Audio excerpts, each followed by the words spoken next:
The driver slowed when he noticed a young woman struggling along the side of a quiet road in Brevard County, Florida. It was November 22, 1985. She wasn't waving for a ride. She was simply trying to keep moving. Her hands were still restrained. A chain remained around her ankles. Every few feet seemed to take more strength than she had left. Her name was Laura Murphy. She was 19 years old. Someone finally stopped to help her, and Laura was rushed to a hospital. There, doctors discovered something that made the fact she had reached that road difficult to comprehend. Laura had lost roughly 40 to 45% of the blood in her body. She was dangerously weak. Yet somehow, she had escaped from the place where she had been held. And somehow, she had kept moving until another person saw her. Hello, my friends. I'm Eleanor Brooks. And before we go back and find out how Laura ended up on that Florida road, there's something about her story I'd like you to remember. When I first learned what Laura had survived, it wasn't the number the doctors gave that stayed with me. It was the road. Laura's body was already dangerously weak. Her movement was restricted. She had every physical reason to believe she couldn't make it much farther. But she kept going. And as remarkable as Laura's escape was, it would become only the beginning of a much larger investigation. Because when Laura was eventually ready to tell police what had happened during the previous 22 hours, she gave them a name. She gave them a house. And she gave them a place to start looking. What investigators later discovered would lead them beyond those 22 hours and into the past of the man Laura had escaped from. Eventually, they would begin asking a question Laura herself couldn't answer. Was she the first? That's the question I want you to keep with you as we go through this story together. But we shouldn't begin with what investigators suspected years later. We should begin with what Laura knew that day. And at first, she knew almost nothing. So come with me, my friends. Let's go back one day. November 21st, 1985. Laura was standing along the highway, looking for a ride. A car pulled over. Behind the wheel was a neatly dressed man who appeared calm, polite, and perfectly ordinary. Laura accepted his offer. For a while, nothing about the ride seemed unusual. Laura sat beside a man she had only just met, but nothing about his manner gave her an immediate reason to panic. He was calm. He spoke normally. He looked like someone on his way to or from work. Then he mentioned that he needed to make a quick stop. His home was in Malabar, Florida, and he said he had forgotten a notebook there. He only needed to pick it up before continuing. It sounded simple. When they arrived, the man invited Laura to come inside with him. Laura said no. And I think that's important to remember. She didn't willingly follow a stranger into his house. She chose to stay where she was and wait for him to get what he needed. The man didn't argue. Instead, he said there was something he needed from the back seat of the car. Another small request. Another ordinary explanation. Laura had no way of knowing that the situation was about to change. As he moved near the vehicle, he suddenly turned on her. Laura was caught completely off guard. He used a length of rope to overpower her, and within moments, she lost consciousness. When Laura opened her eyes again, the ordinary ride was gone. So was the polite stranger she thought she had met along the highway. She was now inside the house. Her clothing had been removed, and her movement was restricted. She couldn't simply stand up, walk to the front door, and leave. Then she noticed something else nearby. A camera. Laura didn't know why it was there or how long the man had planned for her to remain in that house. But she understood enough. This was not a misunderstanding. The man who had offered her a ride was keeping her there against her will. His name was John Brennan Crutchley. Laura knew almost nothing about him at the time. She didn't know about his career. She didn't know much about the life he lived when he wasn't inside that house. And she certainly didn't know why, years later, investigators would examine his past so closely. All of that would come later. For Laura, the problem was much more immediate. She was alone with him. She couldn't leave. And she had no idea when another opportunity to get away might come. The hours began to pass. Laura watched. She listened. And while Crutchley believed he had control of the situation, Laura began doing the one thing still available to her. She paid attention. The hours inside the house moved slowly. Laura had no clock she could rely on. No way to know when someone might come looking for her. Her world had narrowed to the room around her, the man controlling where she could move, and whatever small details she could notice. Crutchley kept Laura inside the house against her will. During those hours, she would later tell investigators, he repeatedly harmed her and maintained control over her movements. As the ordeal continued, another danger began to develop. Crutchley had medical equipment in the house. At different points, he used that equipment to remove blood from Laura's body. Laura couldn't know how much she was losing. There was no number for her then. There was only the way she felt. She became weaker. Simple movements required more effort. Her body wasn't responding the way it normally would, and the possibility of getting away seemed to grow smaller with every passing hour. The number would come later. At the hospital, doctors would estimate that Laura had lost roughly 40 to 45% of her blood. That explained the young woman who would eventually be seen struggling beside a Florida road. But Laura wasn't on that road yet. She was still inside the house. And she still had to find a way out. So Laura kept paying attention. She couldn't overpower Crutchley. She couldn't simply make a run for the front door. What she could do was watch for a moment when something changed. A door left accessible. A room where she might be alone. Anything. Nearly 22 hours after Laura had accepted that ride, something finally did change. Crutchley moved her into the bathroom and left her in the bathtub. For the first time in hours, he was not immediately beside her. Laura looked around. There was no telephone within reach. No neighbor standing outside. No open door leading directly to safety. Her hands were still restrained. Her ankles were still chained. And by then, she was dangerously weak. Then she saw the window. It was not an easy escape route. In Laura's condition, even reaching it would take an enormous effort. But the window led outside. And after nearly 22 hours of waiting for one small opportunity, Laura finally had one. She didn't know how long she would be alone. She didn't know whether Crutchley would return before she could reach it. Laura looked at the window. Then she started moving. Laura did not know how much time she had. Crutchley could return at any moment. She began working her way toward the bathroom window.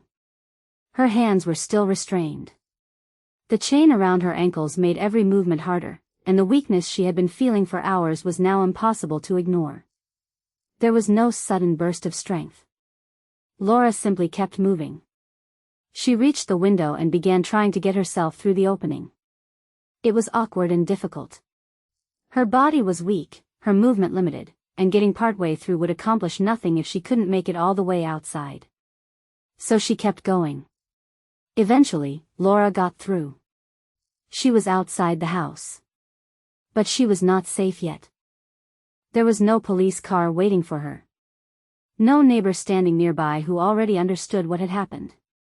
And Laura knew the man inside the house could discover she was gone. She needed someone to see her. The road was her best chance. Laura began moving toward it. She couldn't run. Even walking normally was beyond what her body could manage by then.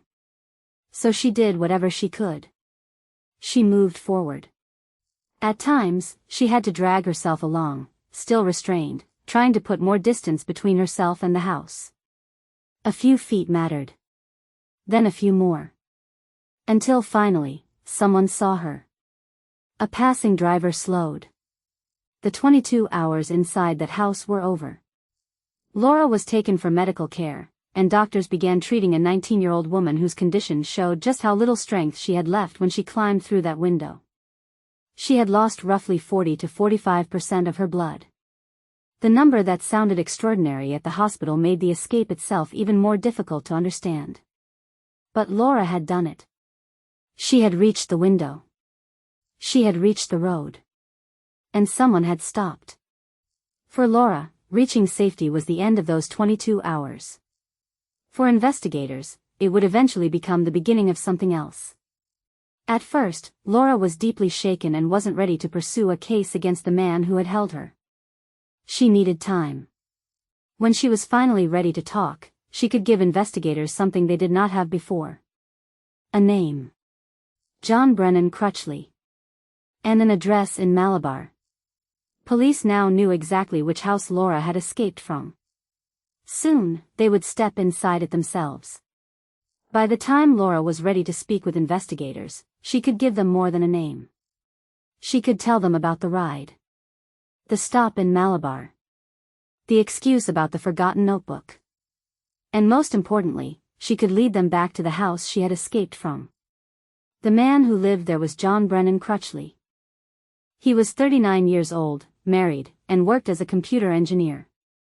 To the people who knew him through work or everyday life, there was little about that description that would explain what Laura said had happened inside his home. His wife and son had been away visiting relatives in Maryland at the time. That meant investigators could now begin comparing Laura's account with the physical surroundings she remembered. Police searched Crutchley's home. Inside, they found credit cards and identification cards that did not immediately fit into the ordinary picture of his household. There were women's necklaces. Investigators also recovered women's hair. Elsewhere in the house were intravenous needles and other medical supplies, along with chains, dog collars, tubing, and related items. Some of those objects immediately drew attention because of what Laura had already told police. Others raised different questions. Crutchley offered explanations. He said some of the cards had been left behind by people who had ridden with him before. He said the necklaces belonged to his wife. Investigators listened. Then they kept looking. And I think that's an important distinction. An unusual object inside someone's home can raise a question. It cannot answer that question by itself. Police still needed to know where those items came from, who they belonged to, and whether any of them could be connected to something beyond Laura's case. But the search had given investigators a reason not to stop with the 22 hours Laura had described. The man they were looking at had an ordinary public life. He had a profession. A family. A workplace. And now investigators wanted to know whether the things they were seeing inside his home belonged only to the case they already knew about. The next place they turned was Crutchley's workplace. There, the search continued. And what investigators recovered would bring us back to the question we began with. Laura had survived long enough to tell police what happened to her. But had another woman crossed paths with John Crutchley before Laura ever got into his car? The search did not end at Crutchley's house. Investigators also looked at his workplace, another part of the ordinary life he presented to the people around him. There, they recovered more items. Among them were handcuffs, rope, and a handgun. They also found privately recorded adult material involving Crutchley and his wife, along with a book dealing with vampirism. The unusual details quickly attracted attention. The press eventually gave Crutchley a sensational nickname based on what Laura had described about her time inside the house. But a nickname could not tell investigators whether there had been anyone before Laura. For that, they needed evidence. And they needed to understand the man they were investigating. Crutchley was considered highly intelligent and technically skilled. He worked with computers at a time when that field was still unfamiliar to many people.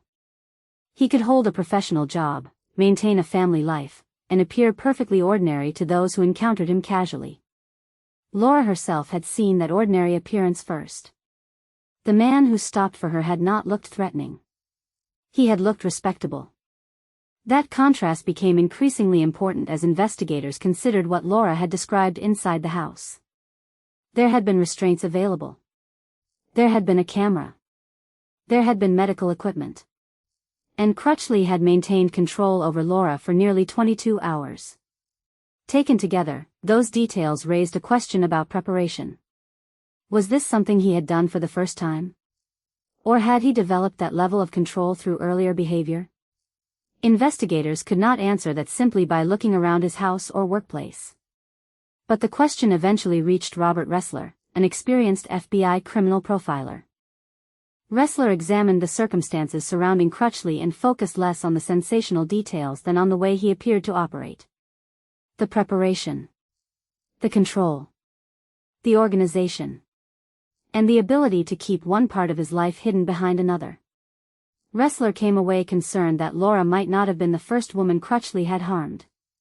It was an expert's assessment, not proof. And that distinction would become important later. For now, it gave investigators somewhere else to look. Not into another room. Not into another box of Crutchley's belongings. Into his past. If there had been someone before Laura, investigators would have to find her there. Looking into Crutchley's past meant investigators had to stop thinking only about Florida. They began comparing what they knew about him with unresolved cases elsewhere. Where had he lived? Where had he traveled? Were there women who had disappeared or been found under suspicious circumstances in places connected to him? Eventually, law enforcement agencies in 5 states examined cases for possible links to John Crutchley. That did not mean police believed every unsolved case belonged to him. It meant they were looking for connections strong enough to move beyond suspicion. One name would become especially important. Deborah Fitzjohn. Deborah was 25 years old when she disappeared in Virginia in January of 1978.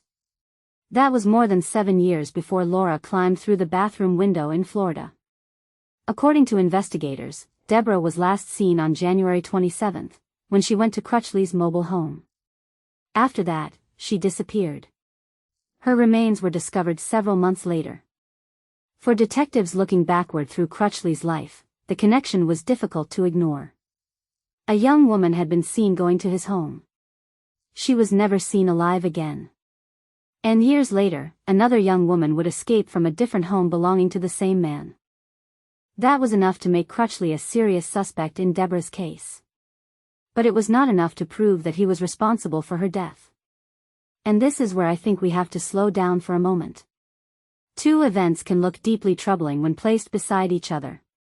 Investigators can have very good reasons to keep asking questions. But a connection is not the same thing as proof.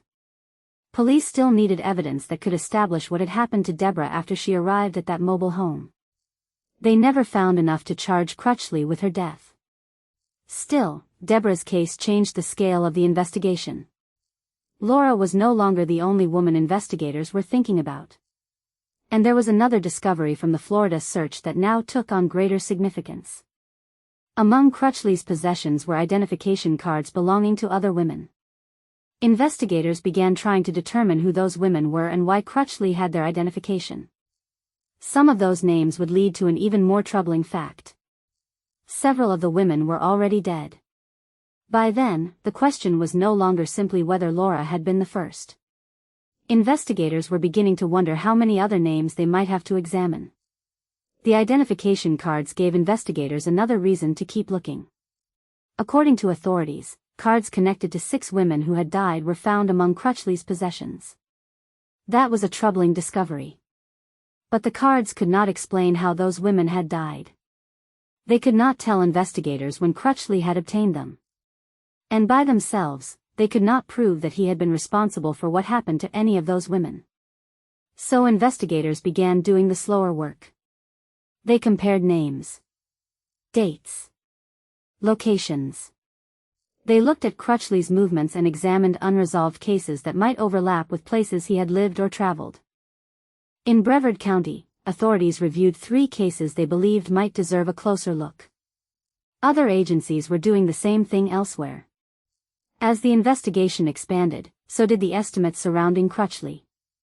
At one point, authorities considered whether he could have been connected to a much larger number of victims. Some suspicions reached as high as 30. That is a number that can easily take over a story like this. But I don't think it should. Because 30 was never a proven count. John Crutchley was not convicted of 30 killings. He was not convicted in Deborah Fitzjohn's case. And no matter how strongly investigators may have suspected that Laura was not the first, suspicion could not take the place of evidence. For years, authorities tried to close that distance. The investigation reached across 5 states. Detectives examined old cases and followed possible connections. Crutchley's name remained attached to questions that could not easily be dismissed. But those questions did not become murder charges. Eventually, the wider investigation reached its limit. In August of 1996, the Brevard County Sheriff's Office closed its investigation without bringing additional charges against Crutchley. That did not prove the investigators' suspicions were wrong. It did not prove they were right either. It meant the evidence had not taken them far enough. And after years of looking at what might have happened before Laura, the case returned to the one place where the facts were much clearer. Laura had been inside Crutchley's house. She had escaped. She had survived to describe what happened there. Her case did not depend on an old file, a profiler's assessment, or a possible connection from another state. And that left one important question. With all the suspicions set aside, what could authorities actually prove against John Crutchley? The clearest case against John Crutchley was the one Laura had survived. She could identify him. She could describe the house. She could tell investigators how an ordinary ride had turned into nearly 22 hours in which she was kept there against her will. And when police found Laura on that Florida road, her condition gave investigators physical evidence that could be considered alongside her account. Crutchley tried to explain things differently. He claimed that Laura had wanted the rough treatment she experienced. But Laura had been found still restrained after escaping through a bathroom window. She had reached the roadside in a dangerously weakened condition. And doctors estimated that she had lost roughly 40 to 45% of her blood. Those were facts investigators did not have to reconstruct from something that had happened years earlier. Laura was there to tell them herself. In 1986, Crutchley pleaded guilty. The charges included kidnapping, sexual assault with a deadly weapon, and additional sexual assault offenses connected to what happened to Laura. He was sentenced to 25 years in prison. That outcome created a sharp dividing line in the story. On one side were all the things investigators suspected. Deborah Fitzjohn. The identification cards. The unresolved cases examined across several states. The possibility raised by Robert Ressler that Crutchley might have harmed others before Laura. None of those suspicions resulted in a murder conviction. On the other side was Laura's case. That one reached a courtroom. That one resulted in a guilty plea. And that one put Crutchley in prison. For Laura, the legal process had established responsibility for what she had survived. For investigators, the larger questions remained unanswered. Crutchley would later insist that authorities had never been able to connect him to the other crimes they examined. Legally, that distinction mattered. Whatever investigators believed about his past, they could not punish him for crimes they could not prove. So the 25-year sentence in Laura's case became the one clear measure of accountability authorities had against him. It sounded like a long sentence. And for a time, Crutchley remained behind bars. But he would not serve all 25 years. In fact, a little more than a decade after he entered prison, another date would become important in this story. August 8, 1996. That was the day John Crutchley walked free. August 8, 1996, brought an outcome that many people following the case may not have expected. John Crutchley was released from prison. He had been sentenced to 25 years for the crimes connected to Laura. He served less than 11. By then, more than a decade had passed since Laura had climbed through that bathroom window and struggled toward the road. Investigators had also spent years examining Crutchley's past. They had looked at Deborah Fitzjohn's case. They had considered the identification cards found among his possessions. Law enforcement agencies in several states had reviewed unresolved cases for possible connections.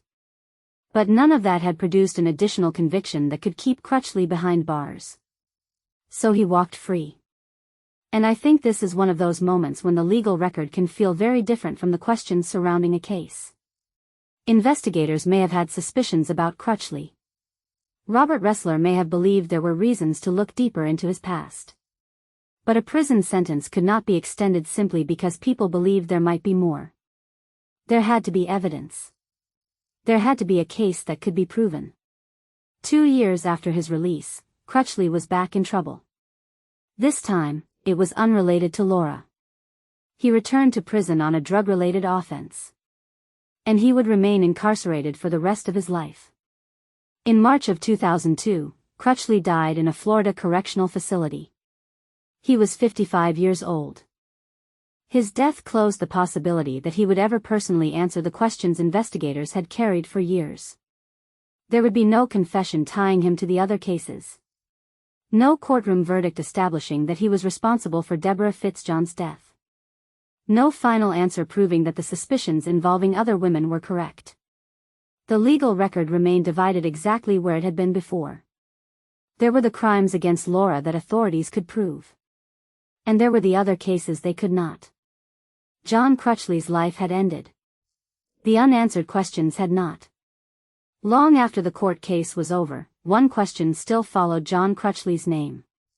Had Laura been the first? Investigators had spent years trying to answer it. They had looked beyond Florida.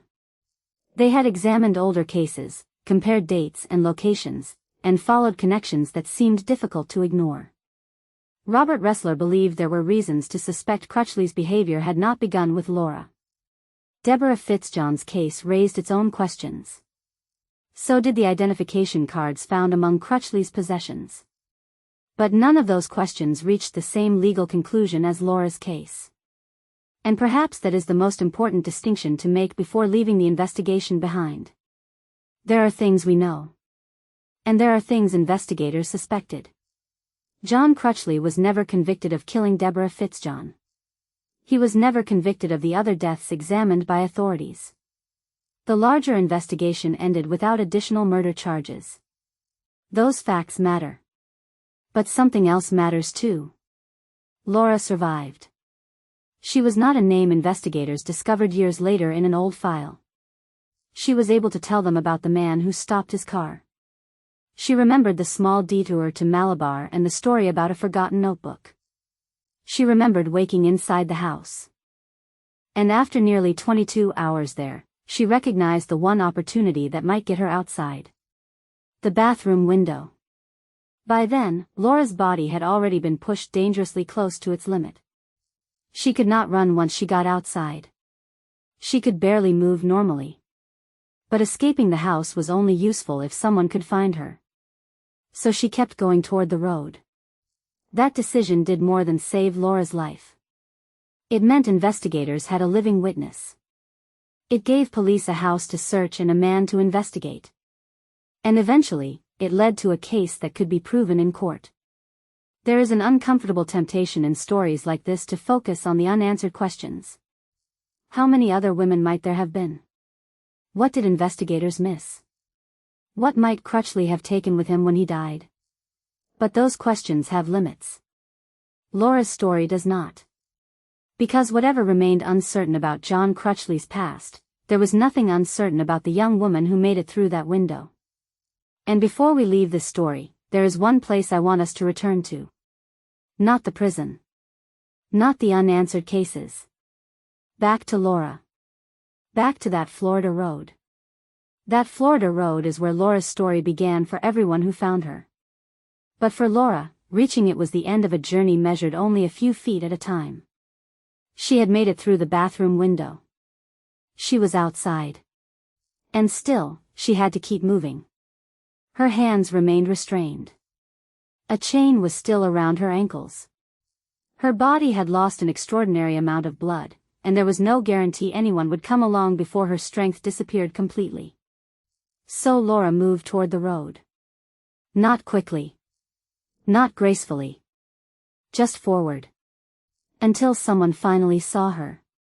And this is where I'd like to step back into the story with you, my friends. Eleanor Brooks here again. We've spent a lot of time talking about John Crutchley. We've talked about what investigators found, the questions Robert Ressler raised, and the cases authorities examined across several states. Some of those questions were never answered. And I think we have to respect that. Suspicion is not proof. John Crutchley was never convicted in Deborah Fitzjohn's case, and investigators were never able to prove that he was responsible for the other deaths they examined. But Laura's story is different. We know she survived. We know that after nearly 22 hours inside that house, she saw a bathroom window and understood that it might be her only opportunity. She got through it.